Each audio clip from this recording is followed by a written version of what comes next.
My name is Peter Brown, and the title of my individual performance is A Light Behind the Curtain. The diplomacy of nations is backed by economic and military power. But the Roman Catholic Pope, who speaks from the smallest independent state in the world, the Vatican, has no military. Instead, it represents over 1 billion people in every country. When Karol+Wojtyla became Pope+John+Paul+II in 1978, he showed extraordinary ability as a diplomat. During his 27 years as Pope, he held diplomatic talks with 850 heads of state, insisting on the God-given dignity and worth of every person.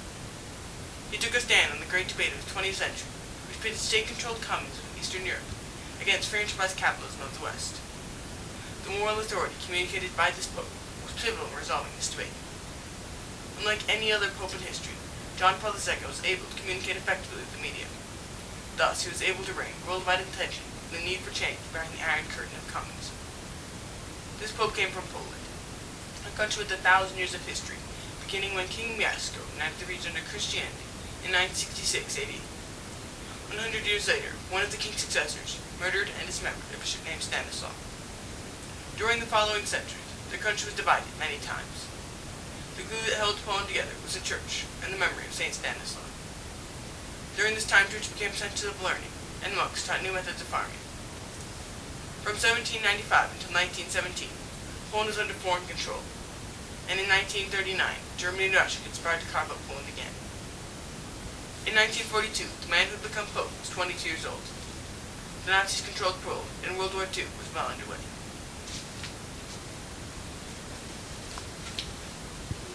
My father used to say to me, Karol+Wojtyla, Poland has been battered and dismembered in its 1,000-year history. But the faith of our people will not die. The light will shine again. Now all of my family members are dead, and the light is dim in Poland. My friends and I are debating what to do for our country. Some say we should rise up and fight our brothers. Others say to wait, and the Russians will liberate us. I believe neither. Violence will lead to more violence. The Russians will not grant freedom. They will force their system upon us. In my prayers, I have heard God's call. Archbishop Zabias accepted me to an underground seminary. When I graduated from seminary and came into Nigog in 1946, I had no idea how much I would enjoy teaching the young people. I have now been called to Krakow, and I will serve as a bishop. But before I go, there is one thing I would like to share with you. You see this history book? The communists do not tell you the whole history of Poland, did it? For example, at the 1945 Yalta Conference, Joseph Stalin of the Soviet Union met with Winston Churchill of England and Franklin Roosevelt of the US. They promised free elections in the countries bordering Russia. But 1 year later, Russia made sure communist governments were installed in Poland and 5 other countries, making them satellite states. It seemed as though the West had betrayed us by handing us over to the communists. Churchill said, an iron curtain has descended across Europe. This system we live under now was inspired by Karl Marx's Communist Manifesto, written in 1848. He envisioned a classless and godless society, in which all goods would be held in common, with distribution decided by the state. In theory, communism was to provide basic necessities for all of its people. But remember this word, gulags. These are communist concentration camps, set to imprison anyone who disagrees with the policy of the state. Millions have gone to their deaths at these camps. In 1940, the communists massacred 22,000 of our own Polish officers in the Kotlin forest. What is that you say? I could be arrested for telling you this? You're right. But communism will fail eventually, because the state tries to replace God. And God is with us. So I tell you, be not afraid. That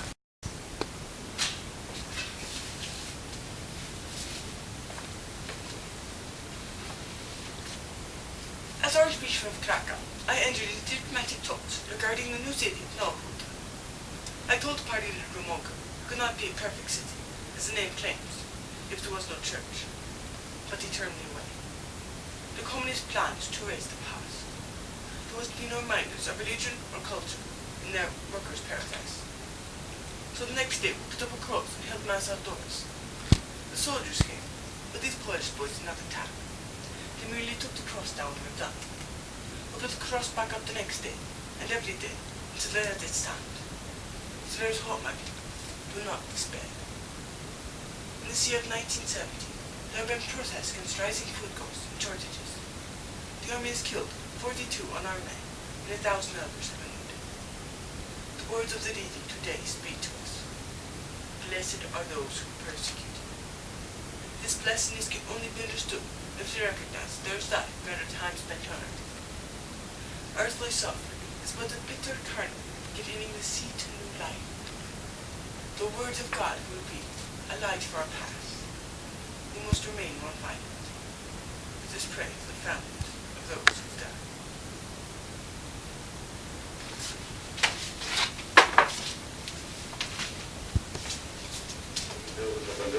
Let's go to Rome now, and our correspondent Peter Jennings. Peter? As far as we can understand, the Cardinal has just announced the name of a Polish cardinal. An extraordinary surprise, Father O'Keefe. Absolutely.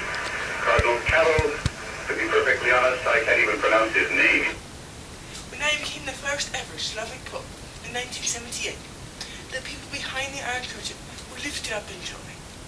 It seemed impossible that someone from a Soviet-controlled state could rise to such a position.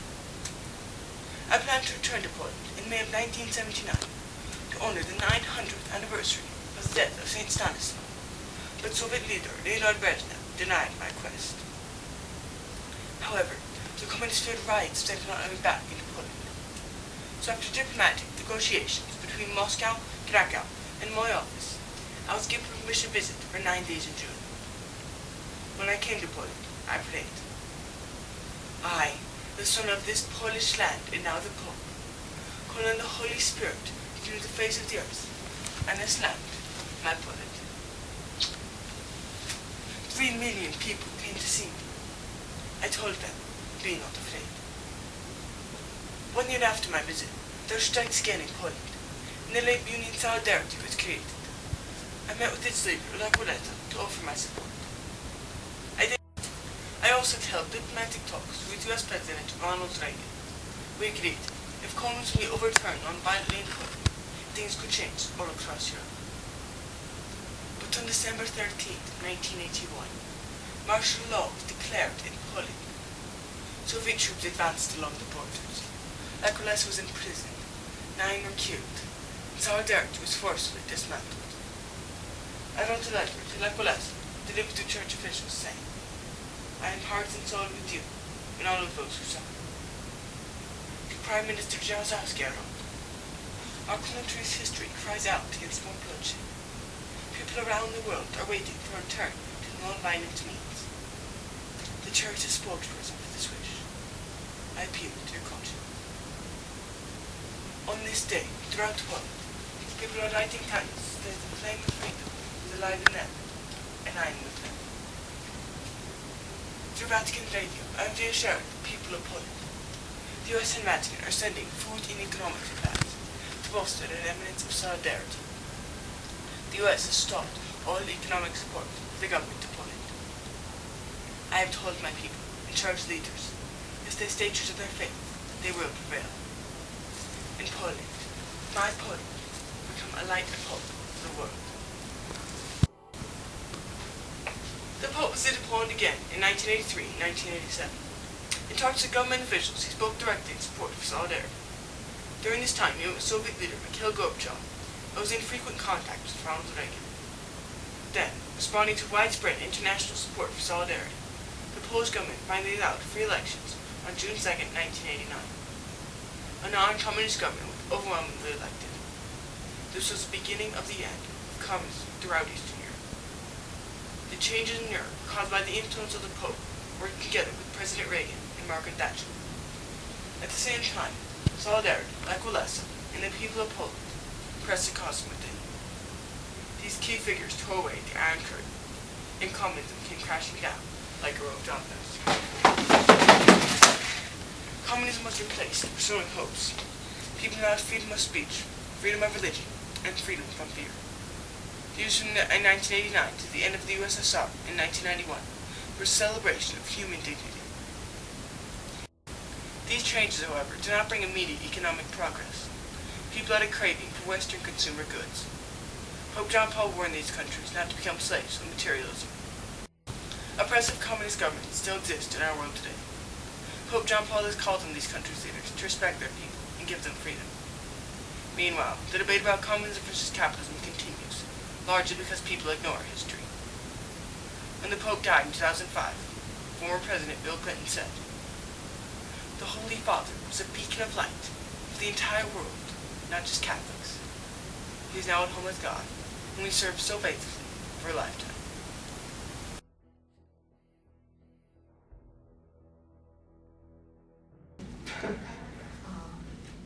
You have an impressive bibliography. Thank you. What would you say were the one or two most important sources? I think my most important source is Vince Haley. He was the field producer for Gingrich for the 9 Days That Changed the World. And he gave me contacts for John O'Sullivan. He didn't have a contact for Karol+Wojtyla, who I really tried to contact, couldn't get a hold of. And he gave me contact for George Weigel. And I think my most interesting source, though, off of that is John O'Sullivan, because he lives in Prague, and he was in London when I talked to him. He has a funny English accent. I called him on the phone at 5 o'clock my time, which is midnight his time. He says, "Peter, you're just going to have to call me later. I've got to over right now. So if you could just call me back some other day." And so after about a week, I was finally able to talk to him, and he gave me some good information. Okay. Yeah, I was wondering, along that same note, if you had any trouble finding English translations of things. Do you ever get stuck where?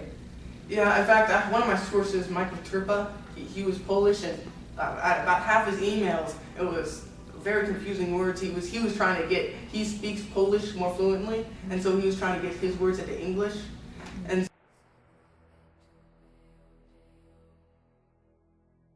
so the Pope, I think, he inspired the people of Poland, and Karol+Wojtyla later said that 60% of the credit, as president, he said that 60% of the credit should be given to the Pope, 20% of the credit to Solidarity and other organizations like it, and the rest of the credit should be given to Ronald Reagan, Margaret Thatcher, and Mikhail Gorbachev. But I think this Pope was set up by history, and then perhaps set up history, because he was a Polish Pope. He was able to connect with the Slavic people of Eastern Europe. I think the easiest way to explain the difference between communism versus capitalism, besides what I've already said, would be to put it in President Reagan's words. At one point he was talking with Soviet leader Mikhail Gorbachev, and he told him that he'd been talking to some people on the street, and they told him a story of a Russian and American who were having a conversation. And the American says, "Well, in my country, we have freedom of speech, freedom of religion. In fact, I can walk up to President Reagan's office, walk up to the Oval Office, pound on President Reagan's desk, and say, 'Mr. Reagan, I don't like the way you're running this country.'" The American says, "Well, I can do that too." And the American's very surprised. He thought that Russians being under communist rule couldn't do this kind of thing. And the Russian says, "Yeah, I can walk up to the General Secretary's office, pound on his desk, and say, 'Mr. Gorbachev, I don't like the way President Reagan is running his country.'" And I think that's a funnier way of explaining the differences, other than the fact that communism takes away the dignity of the individual, as Pope John Paul said, by taking away private property, his ability to freedom of speech and freedom of religion,